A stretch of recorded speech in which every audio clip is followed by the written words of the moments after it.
Cremate me, O fire ever venerable. Gut first the feet that cannot afford to walk, then the hands that no longer contain love or candor. Now in the trap of hands there's the ice of flowers. Now on the edge of shoulders there's the void of commitment.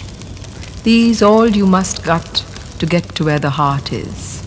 And there, stop still for a second.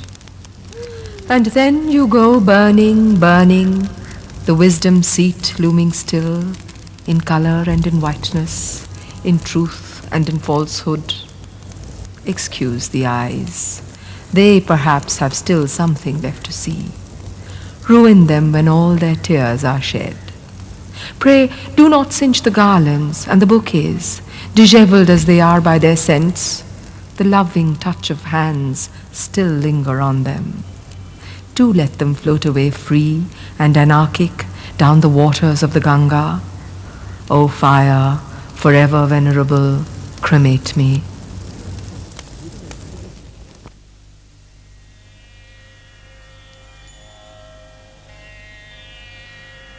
This is Sakti Chattopadhyay in a poem written in 1985. Though burning hearts, funeral pyres, death and cremation are not very new themes in his poetry, yet the poem and the book named after it mark a very special change in his life and writing.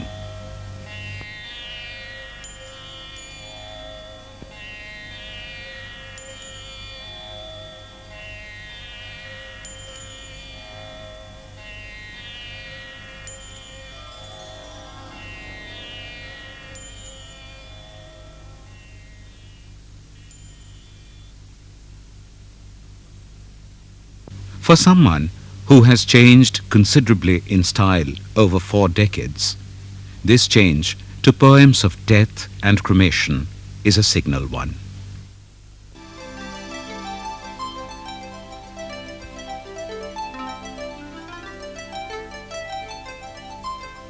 His critics and admirers have cited this as a spiritual change.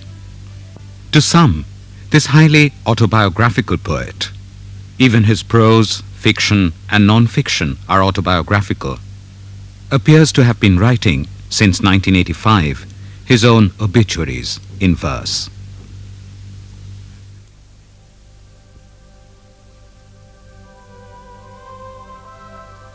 From death and cremation, Sakti Chattopadhyay, aged 57, born the 25th of November 1933, has no escape.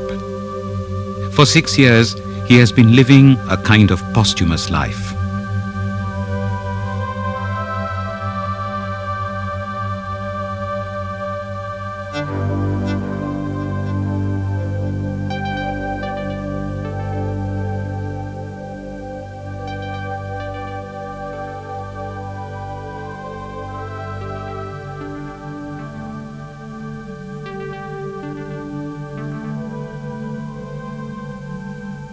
Sakti was born here, a small village called Boharu, bordering on the southern districts of Calcutta.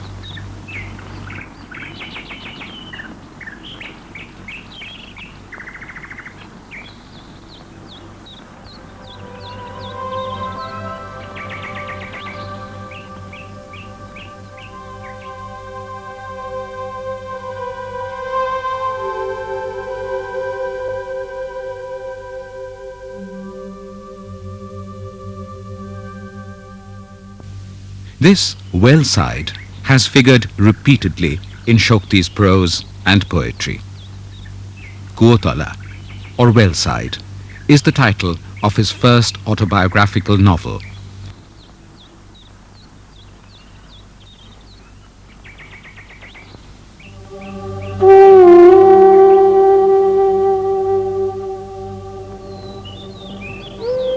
Where he culled from his Boharu experiences scenes to depict a lonely, rather silent boyhood.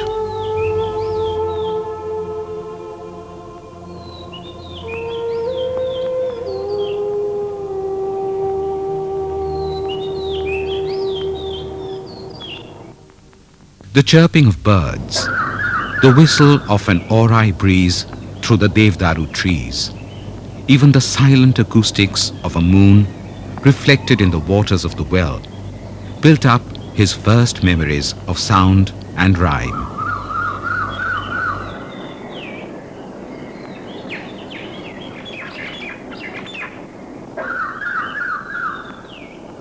He has celebrated this pastoral situation in innumerable pieces of poetry and some memorable prose. One such poem is Ononto Kuor Jale Chand Pore Ache.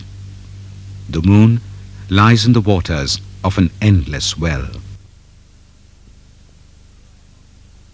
যদি কোনো পৃথিবীর কিশলয়ে বেশে থাকো ভালো, যদি কোনো আন্তরিক পর্যটনে জানালার আলো দেখে যেতে চেয়ে থাকো, তাহাদের ঘরের ভিতরে আমাকে যাবার আগে বলো, তাও নেব সঙ্গে করে।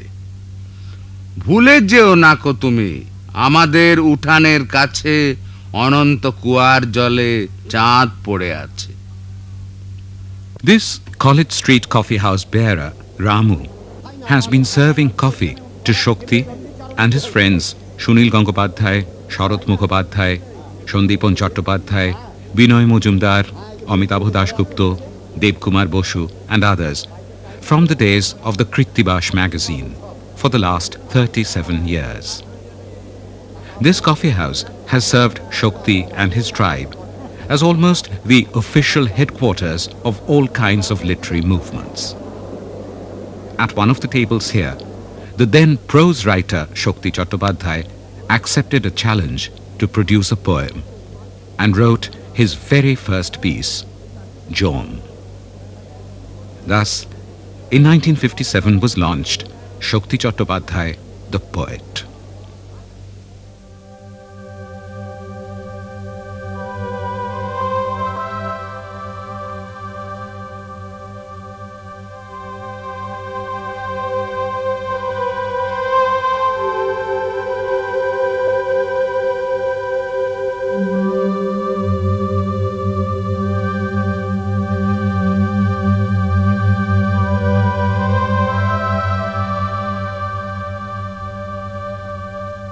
Shakti at Presidency College.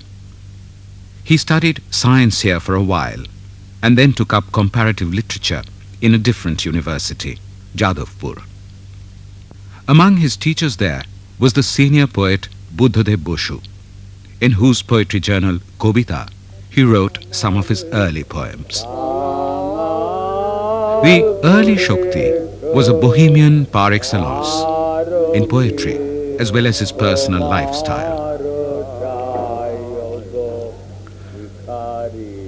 This is a period when Shakti continuously invents new styles, new rhythms, new idioms and patterns of expression. His poems reflect his systemless days and nights, his frantic boozing in the oddest possible company, and the long hard days of toil to find the right poetic equivalent for his violent states of mind. One celebrated poem of this period offers almost a graphic description of how his nights were spent.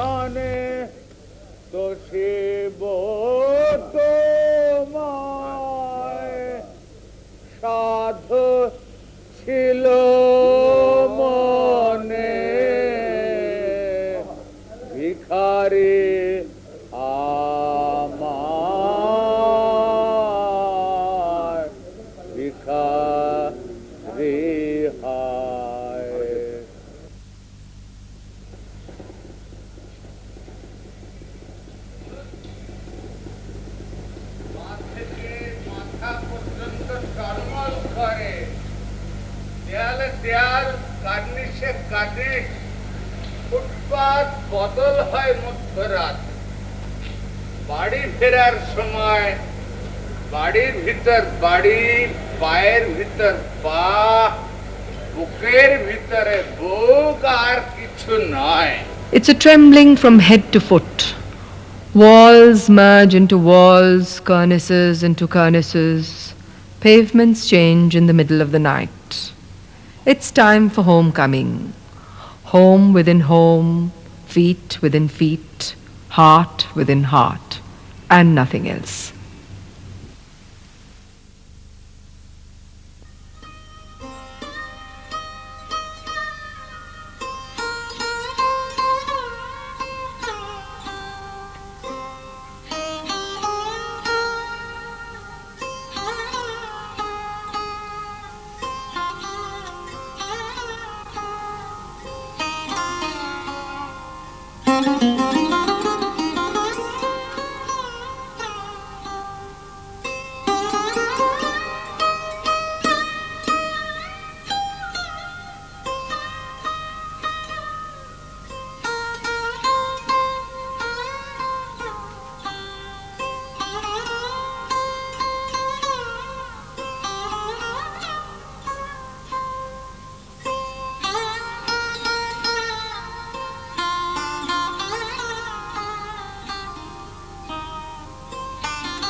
আমাকে তুই আনলি কেন? ফিরিয়ে নে। যে মুখ অন্ধকারের মতো শীতল, চোখ দুটি রিক্ত হ্রদের মতো কৃপণ করুন, তাকে তোর মায়ের হাতে ছুঁয়ে ফিরিয়ে নিতে বলি। This field no more. Feet etched sore by paddy shoots, trodding through bodies of spinach. Why have you brought me here? Take me back. Shokti is the author of some 60-odd books of poetry, a dozen books of translation from Sanskrit, from Baudelaire, Rilke, Heine, Ghalib, Lorca, some Latin American and black poets, and some 10 books of non-fictive prose, like travelogues. He's an inveterate traveller and knows most of India's forests, mountains, rivers and seashores, like his immediate neighbourhood. He has also produced essays on such diverse subjects as poetry, love, friends, good old times, food, and even drinking.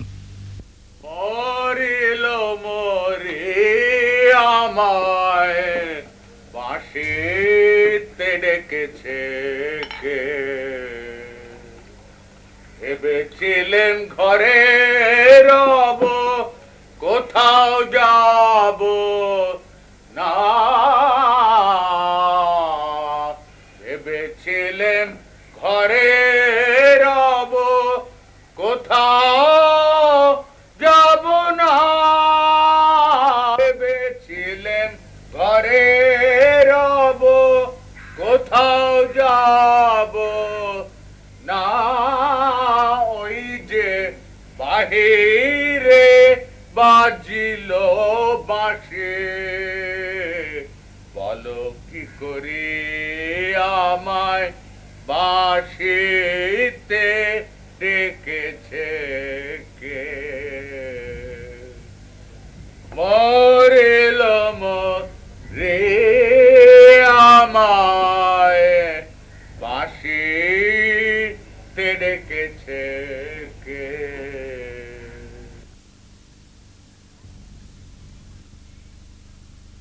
How does his poetry come to him? Like his famous Obuni, Bari acho? Obuni, are you in? Actually, the poem came to me in Hijli, when I was in Hijli, Midnapur district, along with two of my friends who were teaching in the school. They were in school, I drank 2 bottles of mahua, and the poem came instantly to me in a trance, and I took out some papers and wrote the poem, the whole poem, in 5 minutes. It was a product of mid-60s. Abani বাড়ি আছো, দুয়ার এঁটে ঘুমিয়ে আছে পাড়া, কেবল শুনি রাতের কড়া নাড়া। অবনী বাড়ি আছো, বৃষ্টি পড়ে এখানে 12 মাস, এখানে মেঘ গাভীর মতো চরে। বৃষ্টি পড়ে এখানে 12 মাস, এখানে মেঘ গাভীর মতো চরে। পরাণ মুখ সবুজ নালি ঘাস দুয়ার চেপে ধরে। অবনী বাড়ি আছো, আধে লীন হৃদয় দূরগামী, ব্যথার মাঝে ঘুমিয়ে পড়ি আমি, সহসা শুনি রাতের কড়া নাড়া। অবনী বাড়ি আছো। Shakti by profession is a journalist. All practical licenses are extended to him. He never was a 10-to-5er. His primary commitments and obligations are to nature, his own free will and his poetry. সেই চরণের বরণমালা গাঁথে বসে, ক্ষণে ক্ষণে আপন মনে আমায় থাকতে দে, আমায় থাকতে দে না।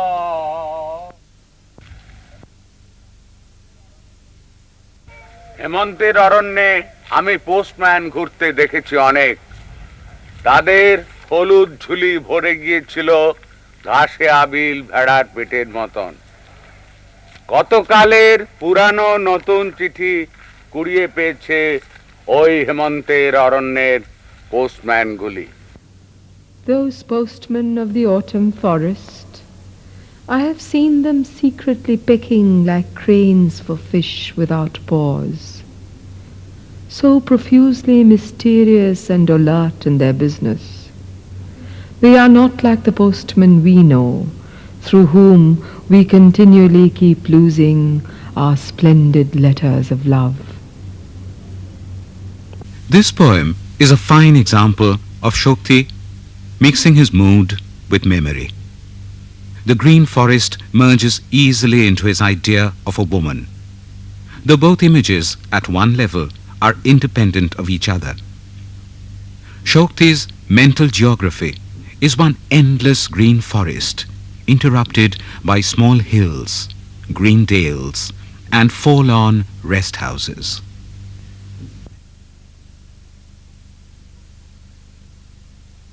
He fondly remembers in one poem a small house on a hillock. Tiller উপরে সেই বাড়িটির কথা মনে পড়ে। সামনে ঘোড়া নিম গাছ, পিছনে ইদারা, এক পাশে নাবাল মাঠ, অন্য পাশে টেবিল পাহাড়, তাতে বাগিচার ফুল, ছোটখাটো ওঁরাও পল্লীর ঠাস চাপা ছবি। ভেঙে সূর্য ডুবে যায় লাল রবারের বল হারানোর মতো। দূরে রোরো, বাবলার ঘনচ্ছায়ে কাঁচ পোকা টিপ, তারাও নক্ষত্রে সেই আকাশ ভাসানো, হাওয়ায় হাড়িয়া গন্ধে বনফুল বাসে। মনে পড়ে টিলার উপরে সেই বাড়িটির কথা অবিনাশ।